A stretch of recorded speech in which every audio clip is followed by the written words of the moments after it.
Exit poll के अनुसार Bharatiya Janata party देश में सरकार बनाने जा रही है। उत्तर प्रदेश में भारतीय जनता पार्टी को बड़ी जीत मिल रही है। हमारे साथ में बात करने के लिए उत्तर प्रदेश सरकार में मंत्री जेपीएस राठौर जी हैं। और सर, सबसे खास बात, आप लोकसभा चुनावी संचालन समिति में भी है और इसके अलावा चुनावी प्रबंधन का भी आप पिछले लगातार चुनावों से कर रहे थे, इस बार भी आप चुनावी प्रबंधन का काम देख रहे थे। क्या वजह रही कि एग्जिट पोल में भारतीय जनता पार्टी लीड ले रही है, विपक्षी पार्टी कहीं नजर नहीं आ रही है?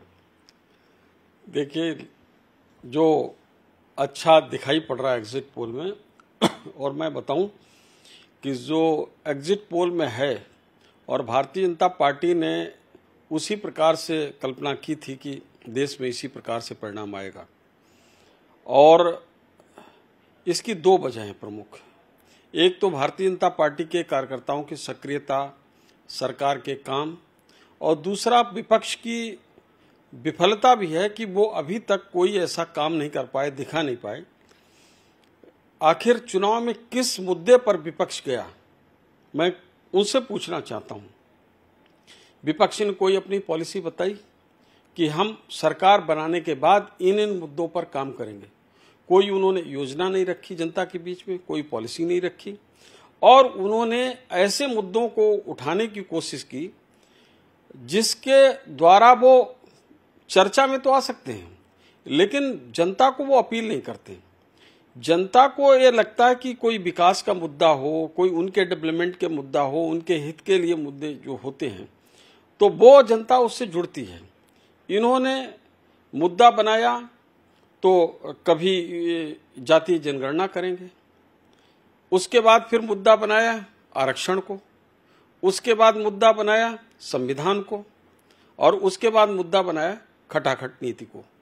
तो इस तरह से ये पूरी तरीके से मुद्दा बनाने में राजनीति में असफल रहे, विफल रहे। वहीं दूसरी तरफ भारतीय जनता पार्टी ने मोदी जी को ही मुद्दा बनाया।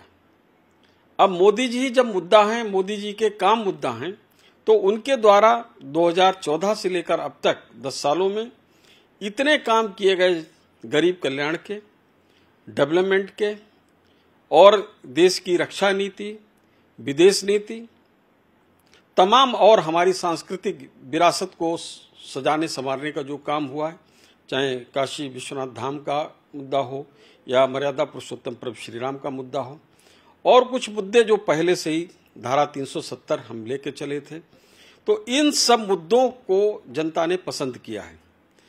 लेकिन विपक्ष सामान्यतः, आप कभी भी चुनाव उठाकर देखें तो विपक्ष जो मुद्दे बनाते थे, विपक्ष भ्रष्टाचार को मुद्दा सबसे बड़ा बनाता था।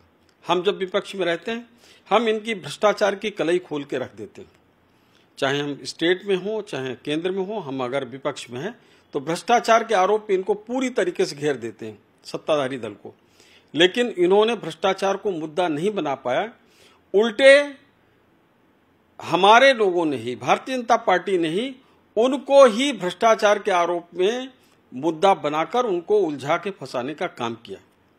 अरविंद केजरीवाल, जिनके साथ ये लोग गलबहियां करते घूम रहे हैं, तो अरविंद केजरीवाल को जेल जाना पड़ा।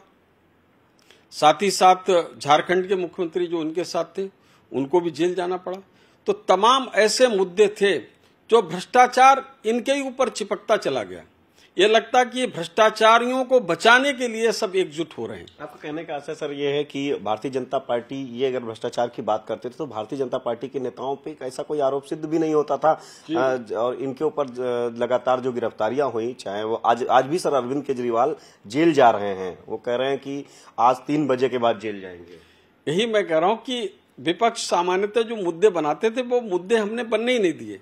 भ्रष्टाचार का मुद्दा बना सकते थे, लेकिन हमने, हमारे सभी नेताओं ने या हमारी सरकार की कार्यप्रणाली ऐसी रही कि विपक्ष को भ्रष्टाचार का मुद्दा नहीं बनाने का मौका मिला। विपक्ष महंगाई को मुद्दा बना सकता था। महंगाई बिल्कुल पूरी तरीके से नियंत्रित रही। महंगाई जो आप देखते होंगे कि इन्फ्लेशन रेट जिसको रहते थे कि मुद्रास्फीति की दर यह है, 2004 से लेकर 14 तक आप देखेंगे रोज अखबार में, मीडिया में चलता रहता था, मुद्रास्फीति की दर ये हो गई कि मुद्रा का ये हो गया, तो वो नहीं रहा। स्विस बैंक, अगर भ्रष्टाचार की बात करें तो स्विस बैंक का नाम 2014 के बाद से मीडिया में, इलेक्ट्रॉनिक मीडिया, प्रिंट मीडिया में गायब हो गया। तो भ्रष्टाचार और महंगाई किस तरीके से हमने गायब की है, ये हमारे इलेक्ट्रॉनिक मीडिया और प्रिंट मीडिया में झलकता है कि ये शब्द ही गायब हैं। तो इस तरह से इन्होंने बेरोजगारी को मुद्दा बनाने की कोशिश की, लेकिन देश में इतने लोगों को हमने रोजगार देने का काम किया है, इतने डेवलपमेंट के काम हुए हैं और स्किल डेवलपमेंट कार्यक्रम चलाकर जो स्किलफुल बनाकर हमने युवाओं को बेहतर से बेहतर नौकरी देने के प्रयास किए हैं। और नौकरियों को भी, सरकारी नौकरियों को पूरी पारदर्शी तरीके से, जहां कहीं गड़बड़ियां कुछ आई, तत्काल माननीय मुख्यमंत्री योगी आदित्यनाथ जी ने उसको निरस्त करने का काम किया है। उसका जितना आर्थिक बोझ होगा तो वो उसको हम बियर करेंगे। सर, इस बार जो खास देखने को मिला कि जातियों पर चुनाव हमेशा होते थे, लेकिन इस बार एक नई जाति उभरी है इस चुनाव में और भारतीय जनता पार्टी की तरफ से ही लाभार्थी वर्ग।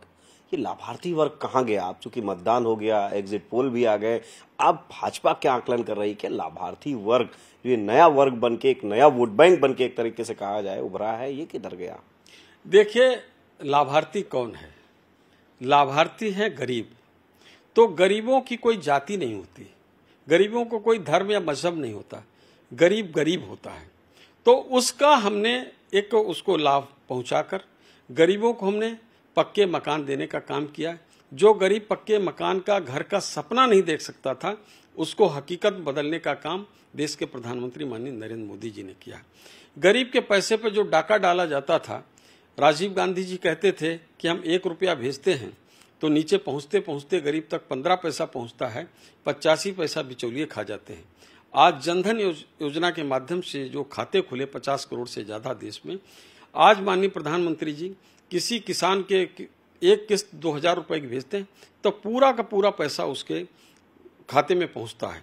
कोई 1 रुपया का भी भ्रष्टाचार या बिचौलियापन नहीं हो सकता है।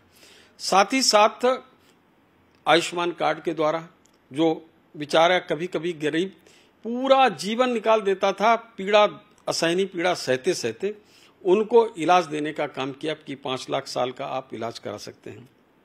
इस तरीके से तमाम ऐसी जन कल्याणकारी योजनाएं रही जिसकी वजह से एक लाभार्थी या गरीबों का जो एक तबका अलग हुआ है। राशन योजना के माध्यम से सभी लोगों को, अभी गरीबों को लग रहा था मोदी चले जाएं, हो सकता है हमको राशन ही मिलना बंद हो जाए, हमको किसान सम्मान निधि मिल रही है, किसान सम्मान निधि मिलना बंद हो जाए। तो उन्होंने कहा कि ये पता आधी छोड़ पूरी को धावें, आधी रहन पूरी पावें। अभी ये लोग कह रहे थे, पहले यही लोग आलोचना कर रहे थे 5 किलो अनाज की कि क्यों राशन दिया जा रहा है, अब ये कह रहे 5 किलो नहीं, हम 10 किलो देंगे। तो ये समझ गए कि इसकी ताकत क्या है। आज जो इन लोगों ने पिछले 60 साल के शासनकाल में जिस तरीके से गरीबी को तबका बढ़ाने का काम किया, भारतीय जनता पार्टी की सरकार में 25 करोड़ से ज्यादा लोगों को गरीबी रेखा से निकालकर ऊपर लाने का काम हुआ है। सर, एक जो वोट बैंक, खासकर जो महिलाओं ने इस बार चुनाव में हमने देखा कि वोट बड़ी संख्या में किया, वोट प्रतिशत बढ़ा है, 7 से 8% महिलाओं ने ज्यादा वोट किया है पिछली बार की अपेक्षा अगर देखा जाए। ये कहाँ गया? अब यही आप देखिए, इसीलिए ये आपने बिल्कुल सही पकड़ा है। मैं यही कह रहा हूं कि विपक्ष आखिर इन चीजों को पकड़ क्यों नहीं पा रहा है। ये महिला वोटर्स, आप पिछले 2014 से पहले के चुनाव का रिजल्ट देख लीजिए, हर चुनाव में पुरुषों का वोटिंग परसेंटेज ज्यादा है और महिलाओं को वोटिंग परसेंटेज कम है। माननीय मोदी जी ने धीरे धीरे करके अब 2019 के बाद 22 जो यहाँ विधानसभा का चुनाव हुआ और ये चुनाव हुआ 2024 का, इसमें महिलाओं ने बहुत बढ़ चढ़ कर उसमें पार्टिसिपेट किया है मतदान में, और इसमें कहीं कहीं 6, 7, 8% जो पुरुष वोटिंग परसेंटेज है उससे 6, 7, 8% ज्यादा महिलाओं का वोटिंग परसेंटेज है। ये बहुत ही ज्यादा चमत्कारिक है। और किधर गया सर, किधर गया? अरे, नारी शक्ति वंदन भारतीय जनता पार्टी माननीय मोदी जी कर रहे हैं, नारी शक्ति को शक्ति हम प्रदान कर रहे हैं। तो निश्चित रूप से वो महिलाओं की कोई जाति नहीं होती, महिला जाति से ऊपर उठकर, धर्म से ऊपर उठकर वोट करती है। इस ताकत को पहचानने में विपक्ष ने गलती की है और भारतीय जनता पार्टी महिलाओं की शक्ति को और शक्तिवान करने के लिए आगे बढ़े, योजना बनाई और उसका भारतीय जनता पार्टी को लाभ मिलता हुआ दिख रहा है। सर, अंतिम सवाल है, जिस तरीके से एग्जिट पोल आए हैं, विपक्ष सीधे तौर पर कह रहा है कि एग्जिट पोल ये ठीक नहीं है, जो नतीजे हैं 4 जून को आएंगे वही नतीजे होंगे। एग्जिट पोल को वो पूरी तरीके से नकार रहे हैं और भारतीय जनता पार्टी का प्रोपोगंडा बता रहे हैं। देखिए, ऐसा है, जिस तरीके से इन्होंने 1 तारीख से रोना प्रलाप करना शुरू किया है, और मुझे तो आश्चर्य इस बात पर हो रहा है कि जिस तरह से उन्होंने माननीय प्रधानमंत्री नरेंद्र मोदी जी मौन साधना में गए और उस पर भी उन्होंने पूरा हाय तौबा मचाना शुरू किया। मैं उन विपक्ष के लोगों से पूछना चाहता हूं, आपके प्रधानमंत्री जी तो 10 साल तक मौन रहे, 2004 से लेकर 14 तक। हमारे प्रधानमंत्री जी 1 दिन मौन रहे। अगर आपने वो 10 साल जब मौन रहे तब कुछ हाय हल्ला मचाया होता तो शायद आपको बेहतर परिणाम आज मिल रहे होते। माननीय प्रधानमंत्री जी 1 दिन मौन रहे। जब वो बोलते हैं तो ये लोग परेशान हो जाते हैं, और जब वो मौन हो जाते हैं तो और ज्यादा परेशान हो जाते हैं। तो ऐसे में विपक्ष ने आज मीडिया के जो एग्जिट पोल आया है उसकी आलोचना करना और उसको ना मानना, ये उनकी हठधर्मिता है। मैं विपक्ष से कहना चाहता हूं कि रचनात्मक भूमिका निर्वाह करें और मीडिया की जो बातें हैं उसको स्वतंत्र छोड़कर और उनको भी अपनी भूमिका निर्वाह करते रहने दें। सर, लेकिन ये 4 जून को बता रहे हैं कि असली परिणाम आएगा। 4 जून इनके लिए महत्वपूर्ण है, क्या है आपके लिए वो 4 जून क्या रहेगी? अब ये 4 जून तक इन्होंने सोचा कि भाई 2-3 दिन थोड़ा और खुश हो लें। मुंगेरी लाल को सपने देखने से कोई रोक नहीं सकता। ये अपना 4 जून तक 4 दिन की चांदनी, फिर अंधेरी रात। अभी केजरीवाल जी की अब अंधेरी रात तो आज ही शुरू हो जाएगी, बाकी लोगों की 4 जून के बाद शुरू हो जाएगी।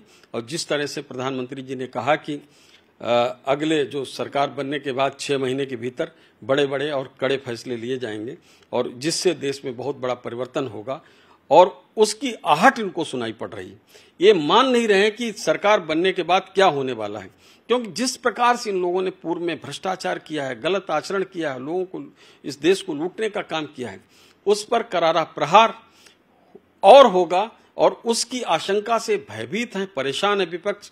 इसके कारण एकजुट हैं, लेकिन एक गठबंधन आपस में तो करते हैं, लेकिन जनता के साथ गठबंधन नहीं करते हैं। जिस दिन जनता के साथ गठबंधन करेंगे इनको कुछ न कुछ सफलता मिलेगी। ये हमारे साथ में जेपीएस राठौर जी हैं। दरअसल ये चुनावी प्रबंधन जो भारतीय जनता पार्टी का लोकसभा चुनाव को लेकर हो रहा था, उसमें ये जमीनी स्तर पर पूरे प्रदेश में नजर रखे हुए थे, और जो लोकसभा चुनाव की संचालन समिति है उसमें भी ये सक्रिय भूमिका निभा रहे थे। जाहिर सी बात है कि इनका सीधे तौर पर कहना है कि विपक्ष हर मुद्दे में भारतीय जनता पार्टी से मात खाया, बीजेपी की जो रणनीति है उसके आगे विपक्ष चित हुआ। और जेपीएस राठौर का कहना है कि भारतीय जनता पार्टी बड़े अंतर से चुनाव जीत रही है। 4 जून को जो फैसले आएंगे उसमें बीजेपी सरकार बनाएगी। कैमरामैन शरद के साथ संकेत मिश्रा, न्यूज़ 18 लखनऊ।